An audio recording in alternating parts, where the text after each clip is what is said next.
All right, part 3. Let's start. The Emperor's Guard. We backtracked through the grass for a good 10 minutes to see if we could find my hearing aid, but it was way too dark to see anything. We literally had to hold each other's shirts and walk single file so we would not trip over one another. It was like black ink had poured all over the ground. "This is hopeless," said Henry. "They could be anywhere." "I mean, maybe we can come back with a flashlight," answered Amos. "No, it's okay," I said. "Let's just go back." "Thanks, though." We walked back towards the cornfield and then cut through until the back of the giant screen came into our view. Since it was facing away from us, we didn't get any light from the screen. That's when we finally started to see a little light. There was no sign of the 7th graders anywhere. "Where do you think they went?" said Jack. "Back to the food trucks," said Amos. "They're probably thinking we're going to report them." "Are we?" They looked at me. I shook my head. "Okay," Amos said, "but little dude, don't walk around here alone again, okay? If you need to go somewhere, tell us, and we'll go with you." "Okay," I nodded.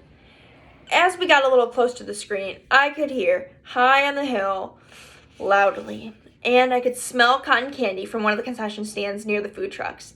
There were lots of kids milling around the area, so I pulled what I had left of my hoodie over my head and kept my face down, hands in my pocket, as we made our way back through the crowd. It had been a long time since I'd been without my hearing aids, and it felt like I was miles underneath the earth. It felt like that song Miranda used to sing to me, "Ground control to Major Tom." I did notice as I was walking that Amos stayed right next to me, and Jack was close on the other side of me, and Miles was in front of us, and Henry was in the back of us.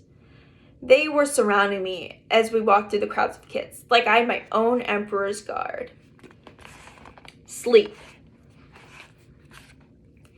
Then they came out of the narrow valley, and at once she saw the reason. There stood Peter and Edmund, and all the rest of Aslan's army, fighting desperately against the crowd of horrible creatures whom she had seen last night. Only now, in the daylight, they even looked stranger, more evil, more deformed. I stopped there. I'd been reading for over an hour, and sleep still didn't come. It was almost 2 a.m. Everyone else was asleep. I had my flashlight on under my sleeping bag, and maybe the light was why I couldn't sleep, but I was too afraid to turn off. I was afraid of how dark it was outside of my sleeping bag. When we got back to our section in front of the movie screen, no one had even noticed we'd been gone. Mr. Tushman and Miss Rubin and Summer and all the rest of the kids were just watching the movie. They had no clue how something bad had happened to me and Jack. It was so weird that can be. How can you have a movie night that's the worst night in your life, but to everyone else it's just like an ordinary night? Like, on my calendar at home, I would mark this as being one of the most horrific days in my life. This and the day Daisy died. But for the rest of the world, it's just an ordinary day. Or maybe it was even a good day. Maybe someone won the lottery today. Amos, Miles, and Henry brought me and Jack over to where we'd been sitting before, with Summer, Maya, and Reed. And then they went and sat where they had been sitting before, with Zima and Savannah and their group. In a way, everything was exactly how we'd left it before we went looking for the toilets.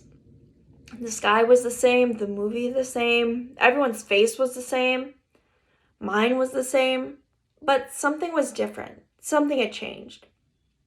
I could see Amos and Miles and Henry telling their group just what had happened. I knew they were talking about it because they kept looking over at me while we were talking. Even though the movie was still playing, people were whispering about it in the dark.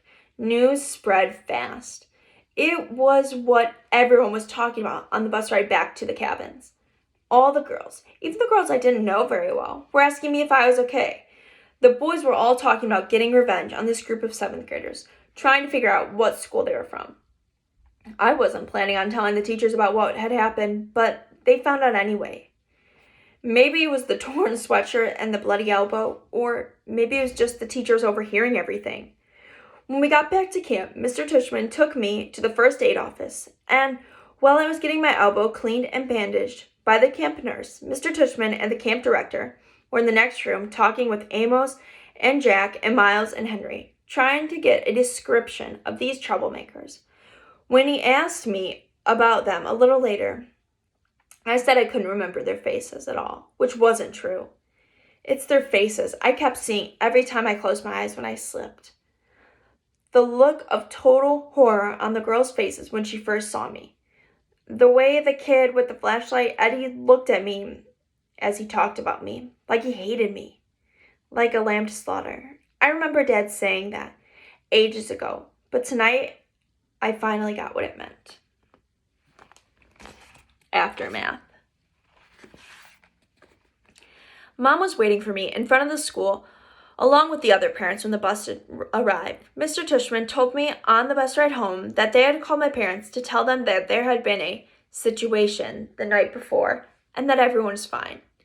He said the camp director and several of the counselors went looking for the hearing aid in the morning while we all went swimming, but they couldn't find it anywhere.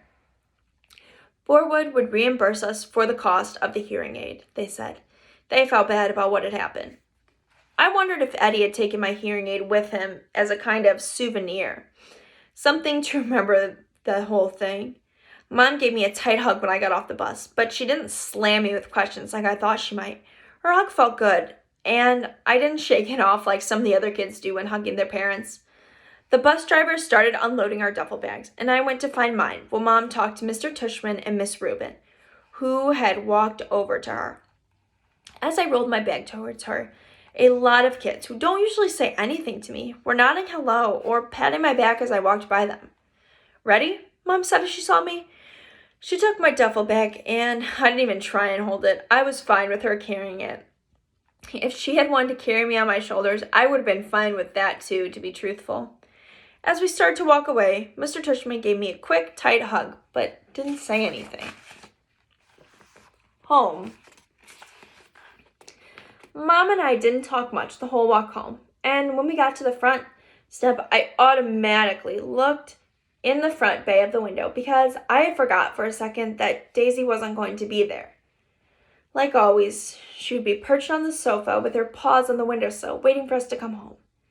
It made me kind of sad when we walked inside. As soon as we did, Mom dropped my duffel bag and wrapped her arms around me and kissed me on the head and on the face. "It's okay, Mom, I'm fine," I said, smiling. She nodded and took my face into her hands. Her eyes were shiny. "I know you are," she said. "I just missed you so much, Augie. I missed you too." I could tell she wanted to say a lot of things, but she stopped herself. "Are you hungry?" she asked. "Starving. Can I have a grilled cheese?"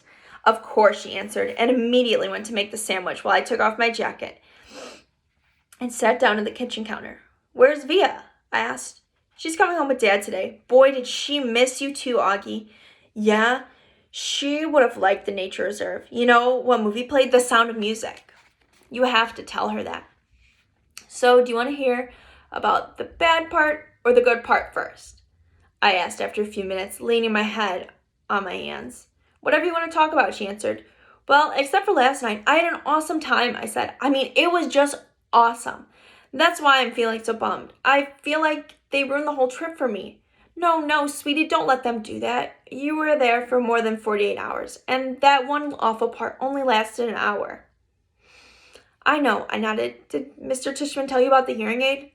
"Yes, he called us in the morning." "Was Dad mad because they're so expensive?" "Oh gosh, of course not, Augie. He just wanted to know that you were all right. That's what matters to us." I kind of laughed. "What?" she asked. "I don't know. The whole thing was just crazy." "They're jerks, Augie. Just forget it."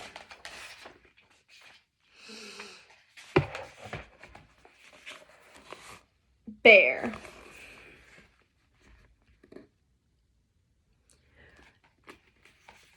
Since Daisy had just passed away, Dad took us to the pet store. We looked in the window for the perfect pet. We found one. We called the puppy Bear. because when Mom first saw him, she said he looked just like a little bear cub. And I said, that's what we should call him, and everyone agreed that that was the perfect name. I took the next day off of school, not because my elbow was hurting me, which it was, but so I could play with Bear all day long. Mom let Via stay home from school too, so it was just the two of us, taking turns cuddling with Bear and playing tug-of-war with him. We had kept all of Daisy's old toys, and we brought them out to see which one Bear would like best. It was fun hanging out with Via all day, just the two of us. It was like old times, like before I started going back to school. Back then, I could not wait for Via to come home from school. Now that we're older, though, I am going to school, and I have other friends on my own that I start to hang out with, so we never do this anymore. So it's nice hanging out with her, laughing and playing. I think she liked it too. The shift. When I went back to school the next day, the first thing I noticed was that there was this big shift in the way things were. A monumental shift. A seismic shift. Maybe even a cosmic shift. Whatever you want to call it, it was a big shift. Everyone, not just those in our grade, but every grade, had heard about what had happened to us with the 7th graders. So suddenly, I wasn't known for what I'd always been known for, but for other things that had happened to me. And the story of what had happened had gotten bigger and bigger each time it was told.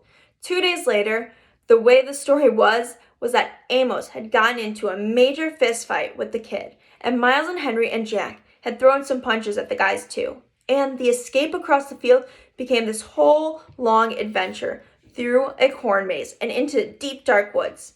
Jack's version of the story was probably the best because he's just so funny. But in whatever version of the story, and no matter who was telling it, two things always stayed the same. I got picked on because of my face, and Jack defended me, and those other guys, Amos, Henry, and Miles, protected me. And now that they had protected me, I was different to them. It was like I was one of them. They all call me Little Dude now, even the jocks. These big dudes I barely even knew before would knuckle punch me in the hallways now. Another thing to come out of this was that Amos became super popular. And Julian, because he missed the whole thing, was really out of the loop. Miles and Henry were hanging out with Amos now all the time. Like they had switched best friends. I'd like to be able to say that Julian started to treat us better too, but that wouldn't be true. He still gave me dirty looks across the room. He still never talked to me and Jack, but he was the only one who was like that now. And me and Jack, we could care less. Ducks. The day before the last day of school, Mr. Tushman called me into his office to tell me that they had found the names of the 7th graders from the nature tree. He read off a bunch of names that didn't mean anything to me, and then he read the last name. Edward Johnson. I nodded. You recognize the name? They called him Eddie. Right. Well, we found this in Eddie's locker, and he handed me what was the left band of my hearing aid. The right piece was completely gone, and the left one was mangled. The band that connected to the lob art part was bent down the middle. His school wants to know if you want to press charges, said Mr. Tushman. I looked at my hearing aid. No, I don't think so. I shrugged. I'm being fitted for a new one anyways. Why don't you talk to your parents about this tonight? I will call your mom tomorrow to talk about it with her too. Would they go to jail? I asked. No, not jail. They'd probably just go to a juvie court and maybe they'd learn a lesson that way. Trust me, that Eddie kid is not learning any lessons, I joked. He sat down behind the desk. Augie, why don't you sit down a second, he said. I sat down. All the things on his desk were the same as when I first walked into his office last summer. The same mirrored cube, the same little globe in the air. That felt like ages ago. Hard to believe the year's almost over, huh? It was like he was reading my mind. Yeah, has the year been good for you, Augie? Has it been okay? Yeah, it's been good, I nodded. I know automatically. It has been a great year for you. You are one of our top students. Congrats, you're on the high honor roll. Thanks, yeah, that's cool. But I know It's had its share of ups and downs, he said, raising his eyebrows. Certainly that night at the nature reserve was one of the low points. Yeah, I nodded, but it's also kind of had its goods, too. In what way? Well, you know how people stood up for me and stuff? Yeah, that's pretty wonderful, he said, smiling. Yeah, I know in school things got a little hairy with Julian at times. I have to admit, he surprised me with that one. You know about that stuff? I asked him. Middle school directors have a way of finding out everything. Do you, have a secret security camera in the hallway? I joked, and microphones everywhere. He laughed. No, seriously? He laughed. No, not seriously. Oh, but teachers know more than you think, Augie. I wish you and Jack had come to me about those mean notes that were left in your lockers. How do you know about that? I said. I'm not telling you. Middle school directors know it all, though. It wasn't a big deal, I had answered, and we wrote notes too. He smiled. I don't know if it's public yet, he said, though it will soon be anyways, but Julian Albans is not coming back to Beecher Prep next year. What? I said. I honestly couldn't hide how surprised I was. His parents don't think Beecher Prep is a good fit for him. Mr. Tushman continued, raising his shoulders. Wow, that's big news, I said. Yeah, I thought you should know. Suddenly, I noticed that the pumpkin portrait that used to be behind his desk was gone, and my drawing, my self-portrait as an animal that I drew for the New York Art Show, was now hanging and framed at his desk. Hey, that's mine, I pointed. Mr. Tushman turned around like he didn't know what I was talking about. Oh, that's right, he said, tapping his forehead. I've been meaning to show you this for months now. My self-portrait as a duck, I nodded. I love this piece, Augie. He said, when your art teacher showed it to me, I asked if I could keep it for my wall. I hope that's okay with you. Oh, yeah, sure. What happened to the pumpkin portrait? Right behind you. Oh, nice. I've been meaning to ask you this since I hung it up, he said, looking at me. Why did you choose to represent yourself as a duck? What do you mean? I answered. That was the assignment. Yes, but why a duck? I said. Is it safe to assume it was because of the story, the duckling that turns into a swan? No, I laughed, shaking my head. It's because I think I look like a duck. Oh, Mr. Tushman said with his eyes wide open. He started laughing. Really? Huh. Here I was looking for some symbolism or a metaphor or something, but sometimes a duck is just a duck.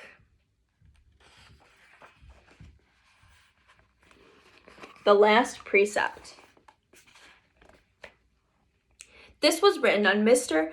Brown's chalkboard when we walked into English class for the last time. Mr. Brown's June precept. Just follow the day and reach for the sun. Have a great summer vacation, Class 5B. If you remember, please send me a postcard this summer of your personal precept. It can be something you made up or something you've read somewhere that means something to you. I really look forward to getting them. Tom Brown, 563 Sebastian Place, Bronx, New York. The drop-off. The graduation ceremony was held in Beecher Prep Upper School Auditorium. It was only about a 15-minute walk from our house to the other campus building, but Dad drove me because I was all dressed up and had on new shiny black shoes that were not broken in yet, and I didn't want my feet to hurt. Students were supposed to arrive at the auditorium an hour before the ceremony started, but we got there even earlier, so I sat in the car and waited. Dad turned on a CD, and our favorite song came on. We both smiled and started bopping our head to the music.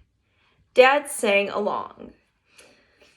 Hey, is my tie straight? I said. He looked and straightened it up a bit as he kept singing. Does my hair look okay? I said. He smiled and nodded. Perfect. He said, you look great, Augie. Via put some gel in this morning, I said, pulling down the sun visor to look in the mirror a bit. It doesn't look too puffy, does it? No, Augie, it looks very cool. I don't think you've ever had it short before, have you? No, I got it cut yesterday. I think it makes me look more grown up, don't you? Definitely, he said, smiling and nodding.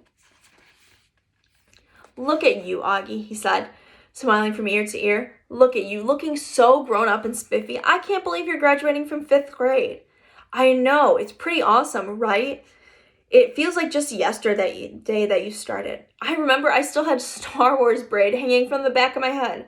Oh gosh, that's right, Dad said, hanging his palms from his forehead. You hated that braid, didn't you, Dad? Hate is a strong word, but I definitely did not love it. You hated it. Come on, admit it. No, I didn't hate it, he smiled, but I will admit to hating that astronaut helmet you did wear. The one that Miranda gave me? Of course, I remember. I would wear that thing all the time. Good God, I hated that thing, Dad laughed. I was bummed when I lost it, I said. Oh, it didn't get lost, he answered very casually. I threw it out. Wait, what? I said. I honestly didn't think I had heard him right. That beautiful day, and so you are. Dad started singing to distract me a bit. You threw it out? He finally looked at my face and saw how mad I was. I couldn't believe he was being so matter-of-fact about the whole thing. I mean, to me, it was a major revelation, and he was just acting like it was no big deal. Augie, I couldn't stand to see that thing cover your face anymore. Dad, I loved that helmet. It meant a lot to me. I was beyond bummed when I lost it. Don't you remember? Of course I remember, Augie, he said softly. Oh, Augie, don't be mad. I couldn't stand to see you wear that thing on your head anymore. You know, I didn't think it was good for you. He was trying to look me in the eye, but I couldn't look at him. Come on, Augie, please try to understand, he continued, putting his hands under my chin and tilting my face a bit. You were wearing that helmet all the time, and the real rude truth is, I miss seeing your face. I know you don't always love it, but you have to understand, I love it. Does Mom know? I said. He opened his eyes wide. No way, Augie. Are you kidding me? She would have killed me. She tore the place apart looking for that helmet. Dad, I said, she spent weeks looking for it in every closet, in the laundry room, everywhere. I know, he said, nodding. That's why she'd kill me. And then he looked at me, and something about his expression made me start to laugh, which made him open his mouth wide, and I realized something. Wait a minute, Augie, he had said, pointing his finger at me. You have to promise you will never tell Mom about this. I smiled and I rubbed my palms together like I was about to get very greedy.